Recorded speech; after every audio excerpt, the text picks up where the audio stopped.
তুমি কিভাবে ফালতু কিছু ফুটবল ম্যাচ নিয়ে এতটা উল্লাসিত হতে পারো?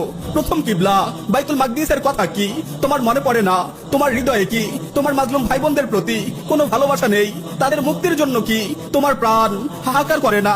নাকি কাফির খেলোয়াড়দের ভালোবাসায় তুমি পাগল হয়ে গেছো, মানসিক ভারসাম্য হারিয়ে ফেলেছো?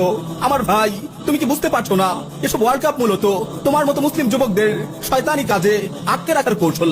কাফিররা চায় না তোমরা জেগে ওঠো, তারা চায় না তোমরা সচেতন হও, তারা চায় না তোমরা তোমাদের দর্শিতা মা বোনদের চিৎকারে সাড়া দাও। তারা চায় শয়তানি বিশ্বকাপের উল্লাসে তোমরা মত্ত হয়ে যাও, তোমরা আল্লাহকে ভুলে যাও, নামাজকে ভুলে যাও, মাজলুম উম্মার কথা ভুলে যাও, তোমরা তাদের হাতের পুতুলে পরিণত হও। তারা চায় তোমরা এসব বেহুদা কাজে উন্মাদ হয়ে থাকো, আর তারাই সুযোগে তোমাদের হাতে পায়ে গোলামের শৃঙ্খল পড়িয়ে দিই। তুমি ইহুদিদের দিকে তাকাও, ইহুদি রাষ্ট্র ইসরায়েলের দিকে তাকাও, তাদের কোনো খেলায় তুমি দেখেছো? তাদের খেলার সময় নেই। তারা আছে বাইতুল মাকদিস ধ্বংস করে তার জায়গায় থার্ড টেম্পল নির্মাণ করার ধান্দায়, তারা আছে গ্রেটার ইসরায়েল প্রতিষ্ঠার ধান্দায়, তারা প্রস্তুতি নিচ্ছে দাজ্জালকে স্বাগত জানানোর বিশাল লক্ষ্যে। তোমাদের গাফেল রাখতেই তারা এসব শয়তানি আয়োজন করছে।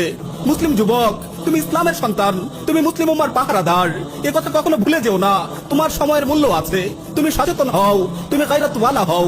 তোমার পরিচয় তুমি মনে রেখো, তুমি ইমাম মাহদির সৈনিক, তুমি সাইয়্যিদুনা ঈসা আলাইহিস সালামের মুজাহিদ। ফুটবলের এই দাজ্জালি আয়োজন তোমার জন্য নয়, ফুটবলের এই দাজ্জালি আয়োজন তোমার জন্য নয়।